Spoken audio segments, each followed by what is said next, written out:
Bienvenue à Destination Entrepreneur. Ce matin, on va attaquer un sujet un peu plus technique qui est le salaire versus le dividende. Ça veut dire, dans le fond, c'est que les gens qui ont une compagnie, donc un Inc., OK, quand on a un Inc., c'est une entité distincte. Donc, on gagne l'argent, on facture, puis on gagne l'argent dans la compagnie. Donc, l'argent s'en va dans la compagnie. Mais on ne peut pas sortir l'argent comme ça, là. C'est la compagnie qui a l'argent. La compagnie va payer ses impôts. Et puis, la compagnie peut décider de distribuer des dividendes ou du salaire à l'actionnaire. Donc, c'est sûr qu'il y a beaucoup de gens qui vont se poser la question, qu'est-ce qui est le mieux? Est-ce que je suis mieux de me verser un salaire? Est-ce que je suis mieux de me verser un dividende? Je vais vous expliquer un petit peu en détail. Dans le fond, quand on fait le calcul, nous, c'est qu'on va regarder dans son ensemble parce que si moi, je détiens une compagnie, donc je vais regarder au bout du compte combien ça va coûter d'argent ou d'impôts à la compagnie que je me verse un salaire ou un dividende, combien ça va coûter à l'US, personnellement, de recevoir un salaire ou un dividende. Puis les deux ensemble, ben après ça, on va comparer qu'est-ce qui est le plus avantageux pour fin fiscale de se verser un salaire ou un dividende. C'est sûr que les facteurs, il y a différents facteurs parce que la compagnie, elle peut avoir un taux d'impôt différent, OK? Dépendamment de la grosseur de la compagnie, du revenu qu'elle gagne, elle va-tu être imposée à un petit taux qu'on appelle? Elle va-tu être imposée à un gros taux? Donc, elle peut être imposée à 9 à 13 à 19 à 50. Donc, c'est sûr que ça va dépendre aussi des facteurs du type de compagnie qu'on a, puis de la grosseur de la compagnie, puis aussi du revenu du particulier autre, parce que si moi, je gagne déjà un autre revenu ailleurs en plus de ma compagnie, mais mon taux d'impôt peut être de 50 comme il peut être de 30. Un des facteurs importants aussi, c'est que là, on va regarder, oui, le facteur impôt, est-ce que je sauve de l'impôt, mais il y a beaucoup d'autres facteurs à comprendre aussi quand on se verse un salaire ou un dividende, OK? C'est que si on se verse un salaire, OK, c'est que la compagnie, elle va avoir un salaire à payer, OK? Comme les autres salaires des employés. Donc, ce salaire-là, il va être déduit de ses revenus. Donc, c'est sûr que ça va diminuer l'impôt de la compagnie parce qu'elle, c'est une dépense déductible. OK? L'US, elle reçoit un salaire, donc comme tout bon salarié, avec les déductions à la source, puis je vais être imposée comme une salariée. Un dividende, c'est différent dans le sens que ce n'est pas une dépense déductible pour la compagnie, donc ça ne se déduit pas du revenu de la compagnie. Donc, la compagnie va avoir un impôt plus haut parce qu'on n'a pas une dépense déductible. Le dividende, c'est une distribution de bénéfices. OK? Une fois que la compagnie a payé ses impôts, donc revenus moins dépenses, mettons, tu fais 100 000 de bénéfices, bon, la compagnie va payer de l'impôt sur 100 000. Après ça, c'est là qu'on va prendre le reste, donc les bénéfices non répartis, les bénéfices qui restent, puis on va aller les distribuer, on va les donner à l'actionnaire sous forme de dividendes. Puis l'actionnaire, LUS, elle va recevoir un dividende qui va être imposé différemment que le salaire sur mon impôt personnel. Donc, ceci dit, c'est sûr qu'en général, il y a un principe d'intégration qui dit, dans le fond, qui est technique, qui dit que peu importe si on verse un salaire ou un dividende, là, on a dit que le salaire, l'impôt de la compagnie va être différent si on verse un salaire ou un dividende, mais l'impôt de l'US va être différent aussi. OK? Ça fait que le principe d'intégration fait que je verse un salaire ou un dividende, en théorie, je devrais arriver au même impôt ensemble là, à payer. L'impôt de la compagnie plus l'impôt personnel devrait arriver au même montant. C'est sûr qu'en pratique, il y a des différences, mais ce ne sera jamais des différences énormes non plus. Mais c'est pour ça qu'on va quand même faire le calcul de est-ce que je me verse un salaire ou un dividende, puis qu'est-ce qui est le plus avantageux du point de vue fiscal. Maintenant qu'on a vu le point de vue fiscal, ce qui est important de regarder, c'est qu'il y a beaucoup d'autres facteurs qui peuvent être importants dans la décision de se verser un salaire ou un dividende. Entre autres, le REER, OK? Les gens qui veulent se verser un REER, ça prend un revenu gagné, ça prend un plafond. OK? Quand tu commences à travailler et à gagner du salaire, c'est un revenu gagné. Puis ce revenu-là, il y a un 18 du revenu gagné de l'année précédente qui vient se mettre dans ton maximum de REER. Fait que quand tu fais tes impôts, le gouvernement, lui, va calculer ton calcul de maximum de REER, ça fait que ce n'est pas à toi à le calculer. Puis là, tu vas recevoir sur ton avis de cotisation plafond maximum de REER que tu peux utiliser l'année d'après. Fait que ce plafond-là, lui, ben là, ça te permet de dire, ben moi, je peux mettre des REER jusqu'à 10 000 cette année, ou, tu sais, il y a des gens qui vont avoir des plafonds, d'autres qui vont avoir des plafonds plus petits, plus gros, mais ça te permet de mettre des REER. Parce que si tu n'accumules pas de plafond de REER, ben si tu n'as pas de maximum, tu ne peux pas en mettre. Tu sais, si ton plafond est de 0, tu ne pourras jamais mettre de REER. Fait que les gens qui veulent avoir la possibilité de prendre des REER, si tu te verses un dividende, tu n'auras jamais de plafond parce que le dividende n'est pas considéré comme un revenu gagné. Ce qui veut dire que tu n'auras pas de plafond de REER accumulable. OK? Tandis que le salaire, lui, fait partie du revenu gagné. Donc, avec lui, tu vas pouvoir avoir ton plafond de REER. Donc, les gens qui veulent vraiment mettre des REER pour dans le futur, ben c'est sûr que là, on va y aller en fonction du versement de salaire. La même chose pour le RRQ, dans le fond, le régime des rentes du Québec. Si on se verse un salaire, on va avoir accès à tous les bénéfices, dans le fond, de déduction à la source. Donc, le RRQ, assurance emploi. Ben là, peut-être pas l'assurance emploi parce que quand on est actionnaire de la compagnie, on n'a pas le droit à l'assurance emploi, on est exempté, mais RRQ, etc. Donc, les gens qui veulent avoir un régime des rentes plus tard, bien, si vous vous versez un dividende, vous n'aurez pas accès à ces déductions-là puis à ces régimes-là.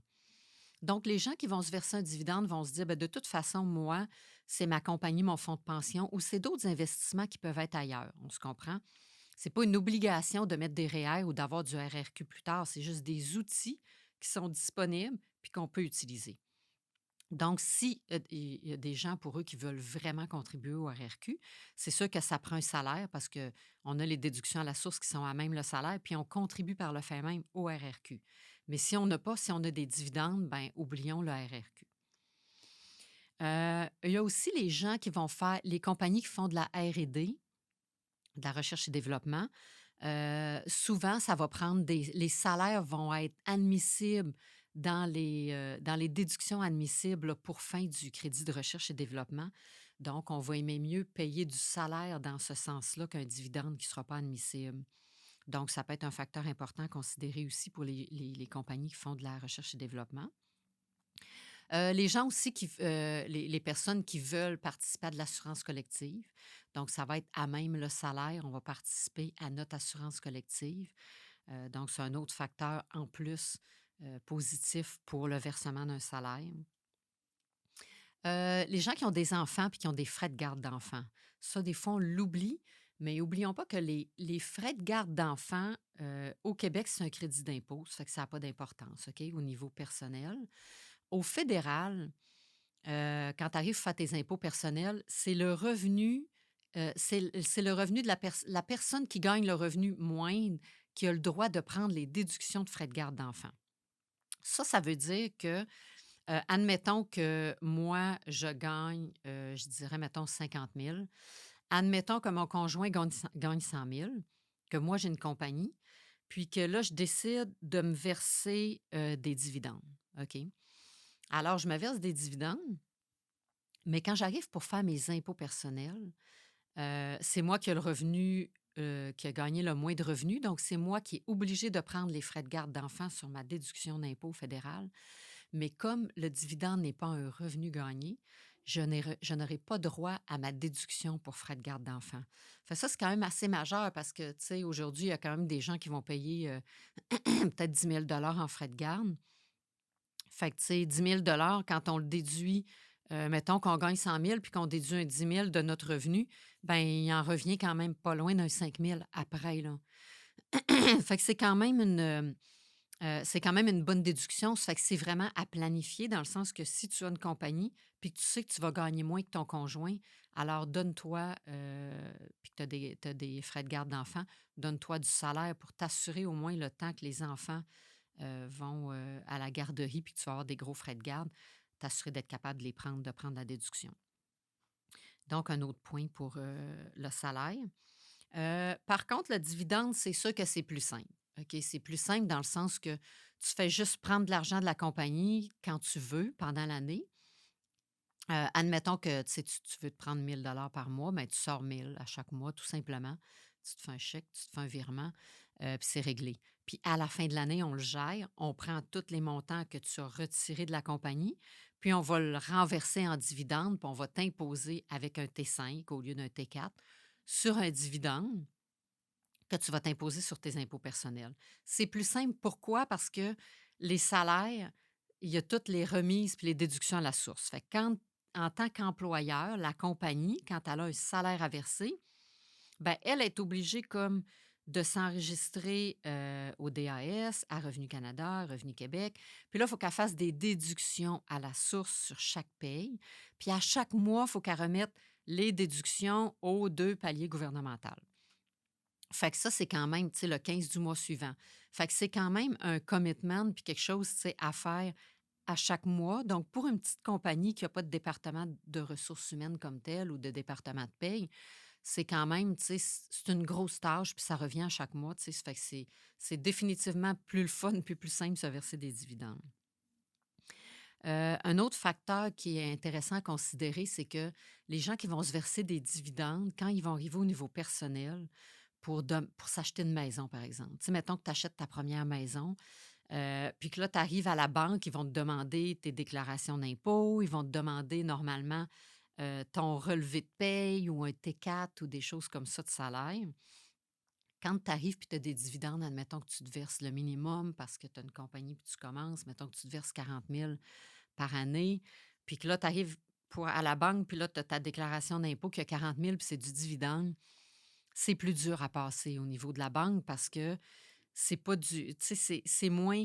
Pour eux, c'est pas un revenu sécuritaire puis récurrent, tandis que quand les gens vont arriver avec un salaire, les banques vont plus le considérer parce que dans le fond, ils se disent un dividende, si en plus c'est ta compagnie qui te verse des dividendes, tu peux te verser plus, tu peux te verser moins.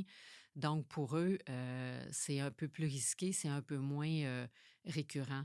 Donc, si tu veux, si tu as l'idée de vouloir t'acheter une maison ou faire un investissement, peu importe, un chalet, n'importe quoi, mais que tu veux aller à la banque pour aller chercher un emprunt, une hypothèque, ce serait peut-être préférable d'y penser, puis peut-être 2, 3 ans, te verser un salaire. Donc, en gros, se verser un salaire ou un dividende, c'est pas juste une question fiscale, parce que oui, au niveau fiscal, tu peux gagner, ça peut être préférable de se verser un salaire ou un dividende, ça fait que oui, on va le considérer, mais il y a vraiment tous ces facteurs-là qui sont quand même à considérer. Euh, donc, je vous dirais, il faut l'analyser. C'est sûr qu'il faut aller voir votre comptable ou quelqu'un qui va être capable de l'analyser. Donc, il faut l'analyser, puis c'est pas juste de dire, OK, je l'analyse maintenant, puis après ça, je me verse toujours un salaire ou je me verse toujours un dividende. Il faut vraiment considérer, c'est une décision qui peut se faire à chaque année. Parce qu'à chaque année, ta vie va évoluer, puis tous les facteurs que j'ai énumérés vont évoluer aussi. Donc, à chaque année, il faut regarder puis voir, OK, est-ce que je me verse un salaire ou est-ce que je me verse un dividende cette année? Et puis faire les calculs, puis regarder tous les facteurs. Puis c'est de cette façon-là qu'on va être capable de vraiment prendre une bonne décision dans le choix de se verser un salaire ou un dividende. Sur ça, j'espère que vous avez apprécié la petite expertise sur le salaire et le dividende, puis on se revoit dans un prochain sujet.